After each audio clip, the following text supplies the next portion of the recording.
vēlos kļūt par dizaineri. Nākotnē es vēlos būt par mākslinieci. Nākotnē es būšu farmaceits. Nākotnē es būšu juriste.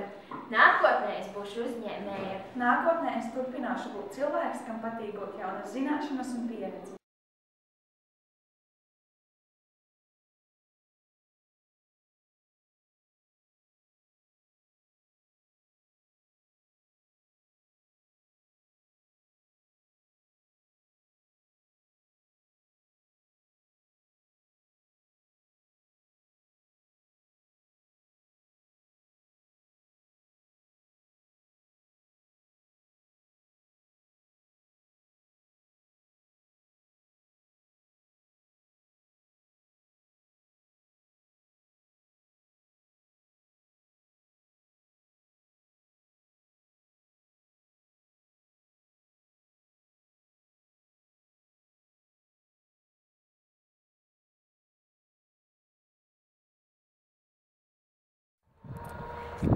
Sveiki! Tātad mēs atrodamies zemnieku saimniecībā Skujenieki.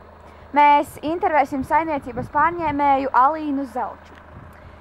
Sakiet, lūdzu, kādas ir līdera īpašības jūsuprāt? Interesants jautājums. Principā es uzskatu, ka līderim ir jāspēj motivēt citus līdzcilvēkus lieliem darbiem. Jūsu augstākie sasniegumi kā līderim? Šobrīd? Jā. Ja skatītos kā līderis, jā, tas būtu mans pagaidām augstākais sasniegums, tas, ka es esmu darba devējs.